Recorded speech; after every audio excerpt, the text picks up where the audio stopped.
Shut up, compressor.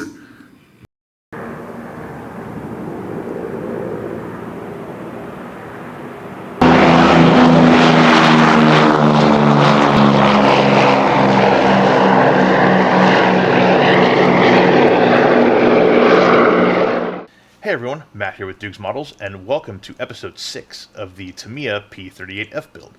If you've been following along, you'll know that episode 5 was all about getting the last little details sorted before primer. It was supposed to be a short, in and out kind of video, and it ended up becoming a monster. But this time around, we actually get to start throwing primer, and I'm hoping this will be a shorter, more concise, less meandering type of video, because it's going to be focused entirely on applying the primer and then applying HGW's rivets to at least part of the fuselage, if not the whole thing. I'm not really sure which way I'm going to go just yet. We'll kind of see as the video unfolds. But let's get started with primer. And for this, I'm going to be using my little jar of Modo Mk12, which has kind of been our steady companion throughout the build so far. Again, this stuff is pretty similar to Mr. Surfacer 1500. Slightly different in terms of behavior. It likes to be thinned a whole lot more, but pretty similar handling properties once it's down.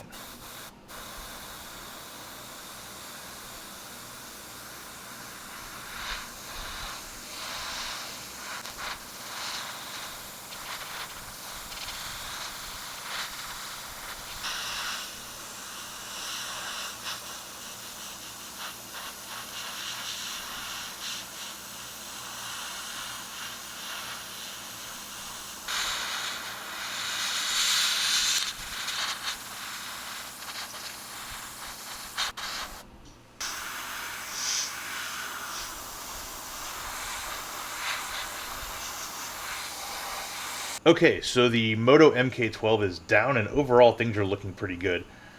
I'm going to go ahead and give it until tomorrow to really set up, and then go over it with a fine-tooth comb and look for any sort of imperfections, anywhere that I need to do any sort of repair work, etc. And also start looking at what I need to do prep-wise in order to prepare for the HGW rivets to go down. Okay, the Lightning has been primed. It has been sanded with some good old sanding sponge. It has been touched up in a couple different places, and I've gone ahead and done a little bit of putty work along the leading edges just to make sure that everything is nice and happy up there. And now it is time to move into the HGW rivets. So these are going to be interesting. Now, if you haven't worked with these before, they come on a big decal sheet, basically like this. And there is a big old thing of transfer film on top of them, and all the different rivets are in here. Now, this entire thing comes covered with another sheet of paper that proved very difficult to get off, to the point where it was, you can see up here in the corner, it was actually lifting some of this transfer film, so I'm a bit worried that some of these just won't make the transition from the paper to the Lightning, but we shall see. Now, I'm going to start with the most critical one. I've actually already got a little test piece going on over here on one of the ailerons. But for the actual aircraft itself, I'm going to start out with this piece right here that goes just to the side of the cockpit. So I've got a gigantic tub of water sitting just off frame. Splash the giant thing of rivets in there, let it slosh around for a few seconds.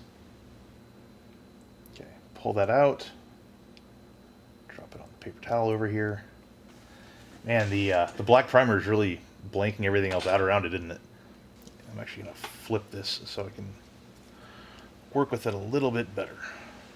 Next, per the instructions, I'm going to put down a generous amount of Mr. Mark Softer. This is basically Guns' setting agent.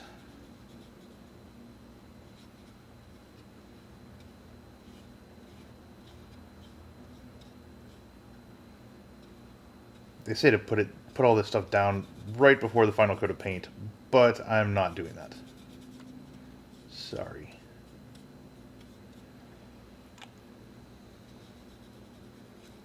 I just want to make sure that this thing is nice and wet.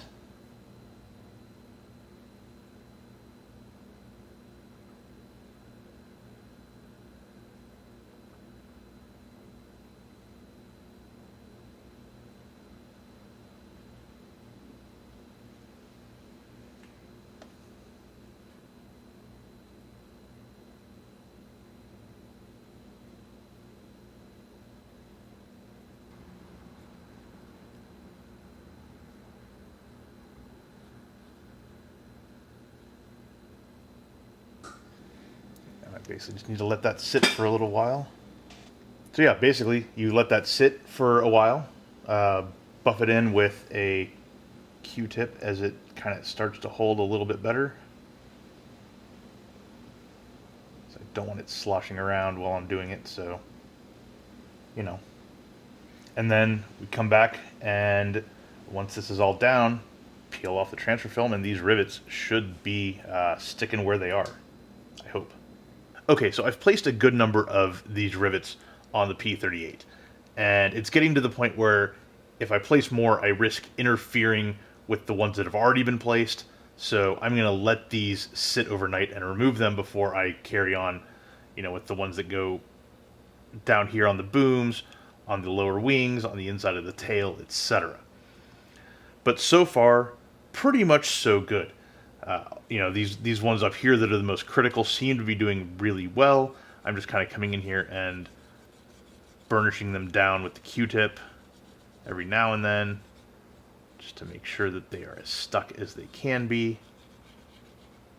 Only place where things seem a little bit fucked up is back here on the tail. There's a little section right in here where the rivets kind of floated loose, and that was something I was afraid of with the lifting of the carrier film as I was trying to take off the protective paper on top of it. But that seems to be the only place that they've really been affected to any large degree. So thankfully it's just, you know, relatively contained.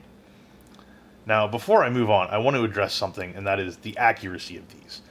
So the P-38 was pretty much covered in flush rivets, which aren't all that visible. However, two things. First of all, if you look at reference photos and look at where P-38's weathered and kind of what the wear pattern looks like, these rivets right in here are exceptionally visible. And yeah, they may be flush, but they're still getting scuffed up by people walking on the upper surfaces, etc.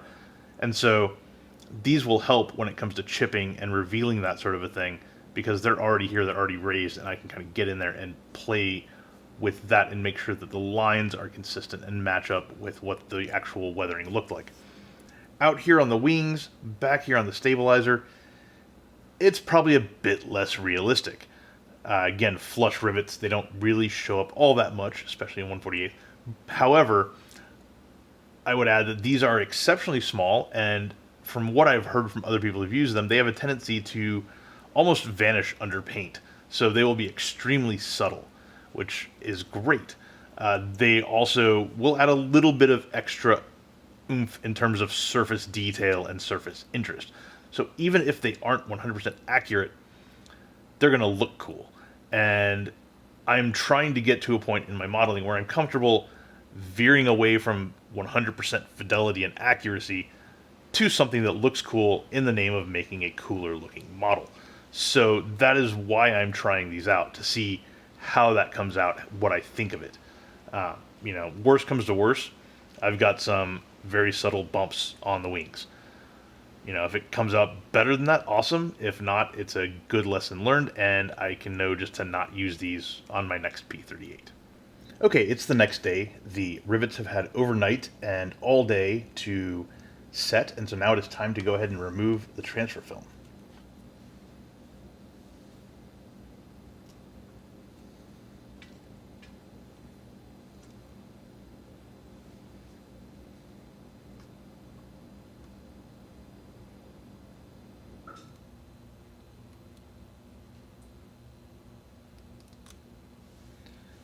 And there you have it, rivets. And when you run your finger over these, you can barely feel them. They are super, super subtle. They just really pop with the silver on the black. Let's go and get this one off, because this is the one that I'm the most concerned about anyway. This is the one that had a few floaters back here.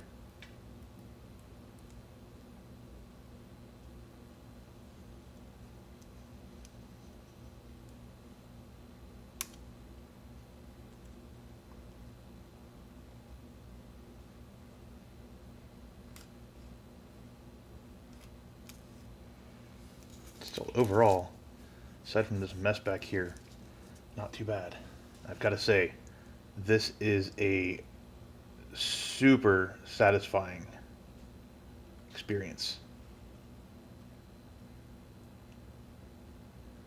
It's kind of like removing masking after you've done that whole big process and you get to see how it's all come together. Well, maybe this one's not because it's worked its way up underneath.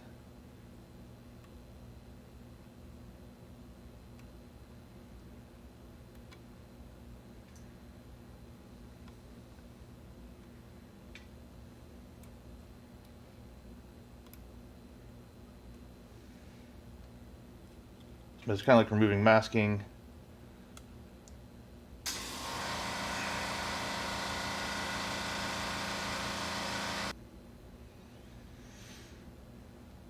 Yeah, it's kind of like removing masking combined with if you ever put Elmer's glue on the back of your hand as a kid and then peeled it off when it dried. It's kind of get that same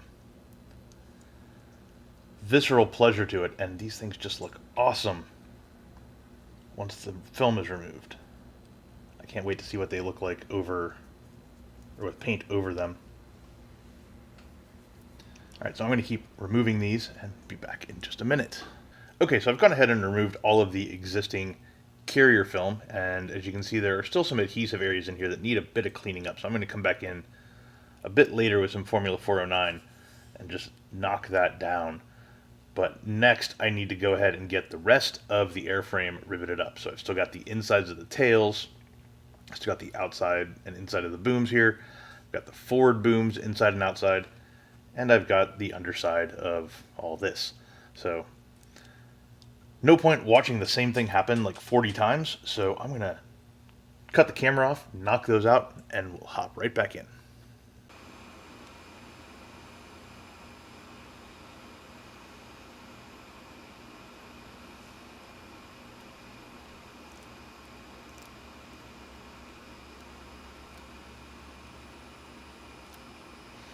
All right, that is the last of the pieces of transfer film coming off.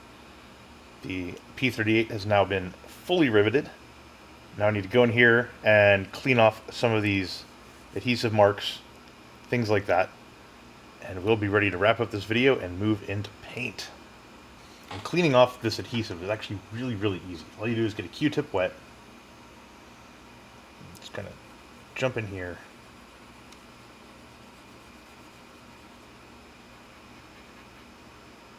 and rub. And then having a second one to do some drying duties also helps.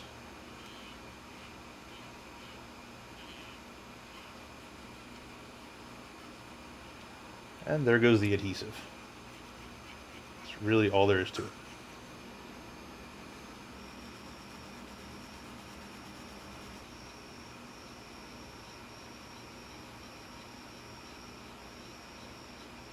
As I said at the top, it's my intention to keep this episode nice and short and straightforward and simple, pretty much focusing on getting the primer down and getting the rivets down. And now both of those are completed. The adhesive has been cleaned away and the P-38 is ready for paint. So with that, I'm going to go ahead and wrap up this installment, and we will pick back up shortly with getting into applying actual colors to this thing. Exciting. So that pretty much does it for this installment. And as always, if you want to catch these videos early before they drop on YouTube, as well as get behind the scenes peeks at other things that are going on and my wild ramblings, feel free to become a supporter over at patreon.com/dukesmodels. And if not, no worries, nobody's forcing you. So that pretty much does it. I hope that this gave you a good look at the HGW positive rivets. They're something I've really wanted to play with for a long time, and now that I have, I'm definitely going to be using them again. They are super cool looking in this current state. Taking off the transfer film is super satisfying, and I'm looking really forward to seeing what these things look like once they get some coats of paint on top of them. So until next time, catch you later.